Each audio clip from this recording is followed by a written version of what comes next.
भारत एक कृषि प्रधान देश कहलाता है। देश की ज्यादातर आबादी खेती किसानी पर ही निर्भर करती है। कुछ दशकों पहले तक किसान का जीवन बेहद कठिन और संघर्षपूर्ण था।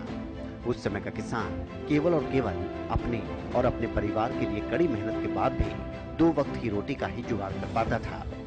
छोटे किसान का जीवन तो और भी ज्यादा संघर्षशील था। उसे ज्यादा परिश्रम करना पड़ता था और मेहनत का फल भी अपेक्षा के अनुरूप नहीं मिलता था। इसीलिए उस समय के किसानों ने खेती से मुंह मोड़कर मजदूरी की ओर भी रुख किया।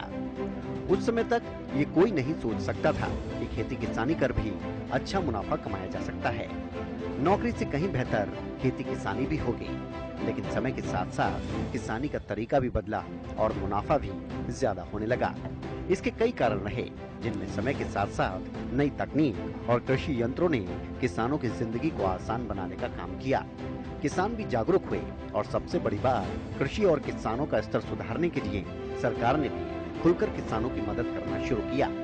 खास तौर पर पिछले 8 से 10 सालों की बात करें तो केंद्र और हरियाणा की मनोहर सरकार ने किसानों की आय दोगुना करने के लिए बेहद महत्वपूर्ण कदम उठाए, जिसका नतीजा है कि आज के समय में युवा वर्ग भी खेती की ओर आकर्षित हो रहा है।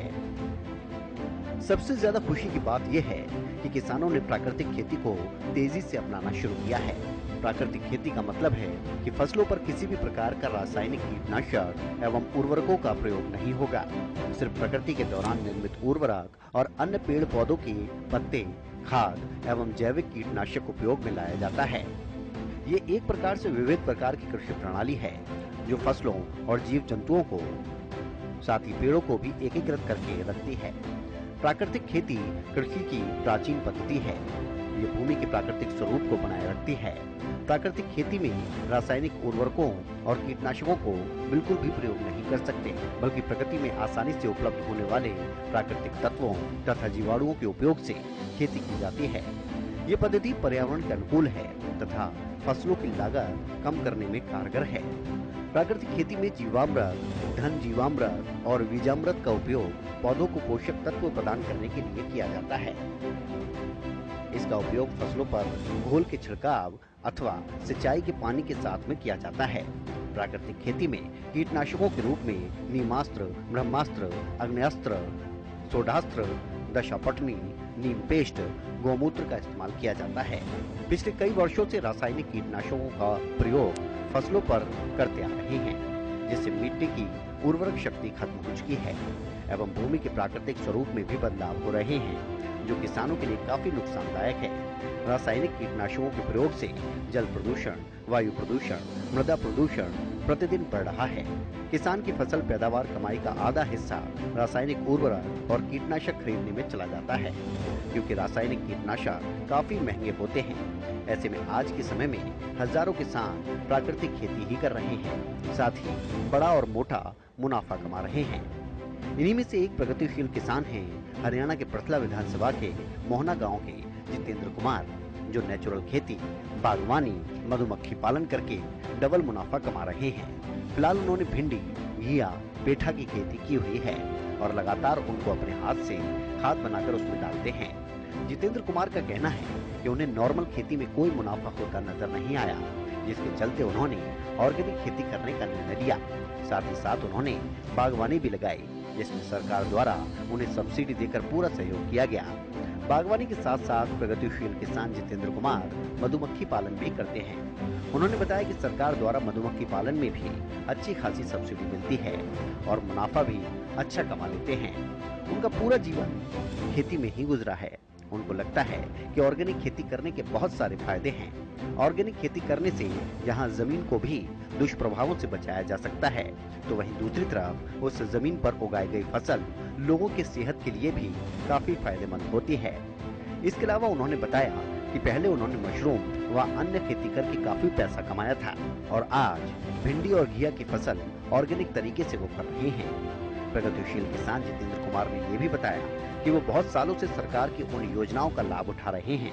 उसके साथ साथ वो और भी किसानों को ऑर्गेनिक खेती, बागवानी जैसे कामों के लिए प्रेरित कर रहे हैं।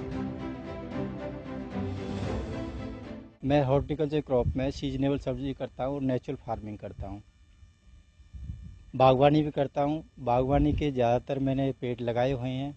जैसे मेरे पास फ़िलहाल किन्नू है, नींबू है, अमरूद है और आपका आड़ू है। सेब के पेड़ भी मैंने लगाए हुए हैं। मैं खुद अपनी मार्केटिंग खुद करता हूँ। और इसके साथ में नेचुरल फार्मिंग में मैं सीजनेबल सारी सब्ज़ी लगाता हूँ। इस समय अगर सब्ज़ी की बात की जाए तो मेरे पास में परमल है, करेला है, घिया गोल है, घिया लंबा है, तोरई है, पेठा है, भिंडी है और आपकी हल्दी भी मैंने लगाई हुई है इस समय। ये सारी फसल इस समय मेरी अपनी फसल है। देखिए, जो गेहूँ और धान की जो फसल होती है उसमें आजकल कॉस्ट बहुत ज़्यादा बढ़ रही है। उसके साथ में हम प्रोडक्शन इतनी नहीं बढ़ा पाएंगे, लेकिन लागत हमारी बढ़ती जा रही है। तो जहाँ इनकम बढ़नी चाहिए वहाँ इनकम और घटती जा रही है। लेकिन अगर हम हॉर्टिकल्चर की तरफ जाएँ, बागवानी की तरफ जाएँ, तो इसकी डिमांड हमेशा बढ़ती रहती है हमेशा। आज देखो टमाटर का रेट कितना हो चुका है। तो जहाँ पर जिस चीज़ की कमी होती है उसके रेट बढ़ जाते हैं, लेकिन सब्जी आज सभी के रेट अच्छे रेट हैं।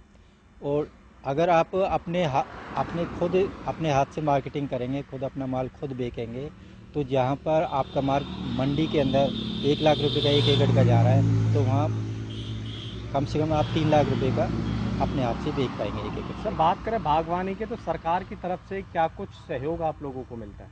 जी, बागवानी में जो डिपार्टमेंट है आपका हॉर्टिकल्चर, अगर बाग लगाते हैं तो बाग के लिए भी सब्सिडी देती है।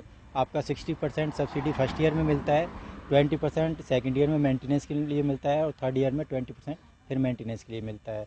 इसके साथ साथ अगर हम बागवानी में मल्चिंग करते हैं तो मल्चिंग के लिए हमें 100 रुपये सब्सिडी मिलती है। इसके साथ में अगर हम बम्बू स्टेटिंग लगाते हैं तो बम्बू स्टेटिंग के लिए 15,000 रुपये सीड के लिए मिलते हैं हमें और 31,250 रुपये बैम्बू स्टेटिंग के लिए मिलते हैं गवर्नमेंट की तरफ से। अगर उसके साथ साथ में हम लो टनल कर रहे हैं तो लो टनल पर भी गवर्नमेंट सब्सिडी देती है। और डिपार्टमेंट की बहुत सारा स्कीम्स हैं जो फार्मर्स लेते रहते हैं। देखिए, मधुमक्खी पालन में 85% 85% सब्सिडी गवर्नमेंट देती है बॉक्स के ऊपर। और आपका उसके साथ में 75% सब्सिडी होती है जो टूल किट्स होती है उसके ऊपर। और 85,000 सब्सिडी होती है कॉलोनीज़ के लिए, जो हम कॉलोनीज़ परचेज़ करते हैं उसके लिए गवर्नमेंट सब मदद करती है। इसके साथ में हम मधुमक्खी से जो अपना हनी पैदा कर रहे हैं, वो तो हनी तो हम ले रहे हैं, मार्केटिंग खुद कर रहे हैं, लेकिन इसके साथ साथ में अपनी जो हम नेचुरल फार्मिंग करें तो इससे पोलिनेशन भी हमारी फसल का होता है, जिससे हमारी प्रोडक्शन है वो 20 से 25% बढ़ जाती है। जो फसल से नेक्टर और पोलन लेके आती है, मधुमक्खी नर से मादा पे, मादा से नर पे बैठती है, तो उससे हमारी जो प्रोडक्शन है वो बढ़ जाती है। एक समय कम टाइम में ज्यादा मुनाफे के कारण किसानों ने नवीन तकनीकों और उर्वरकों का सहारा लेना शुरू किया। जैविक खेती को छोड़कर रासायनिक खेती की तरफ किसान बढ़े। इससे पैदावार तो बढ़ी, लेकिन उसकी गुणवत्ता दिन ब दिन खत्म होती चली गई। रासायनिक खेती न केवल आमजन के लिए स्वास्थ्य की हानिकारक होती है, बल्कि ये कृषक की खेती योग्य भूमि को भी धीरे धीरे बंजर बना देती है। खेती में बढ़ते रसायनों के प्रयोग से कैंसर जैसी बीमारियां तेजी से बढ़ती हैं। जिस अन्न को खाकर हम स्वस्थ होते थे, आज उसी अन्न से रसा वसा विष हमें अस्वस्थ कर रहा है। अब किसान भी इस नुकसान को समझ रहे हैं और बड़ी तेजी से रासायनिक खेती को त्याग कर जैविक खेती को अपना रहे हैं। और साथ ही केंद्र की मोदी सरकार और हरियाणा की मनोहर सरकार ने किसानों को जागरूक करना भी शुरू किया। कृषि विभाग और बागवानी विभाग ने कैंप लगाने आरंभ किए और सरकार की तरफ से प्रोत्साहन और सब्सिडी किसानों को लगातार दी जा रही है। नतीजा ये है कि आज लगभग हरियाणा का हर दूसरा किसान प्राकृतिक खेती कर रहा है और अपने परिवार की आर्थिक स्थिति को सुधार रहा है। प्रगतिशील किसान जितेंद्र कुमार आज न सिर्फ खुद बल्कि दूसरे किसानों को भी प्रेरित करने का काम कर रहे हैं। यही कारण है कि उनके क्षेत्र में सैकड़ों किसान प्राकृतिक खेती को अपना रहे हैं और कर भी रहे हैं।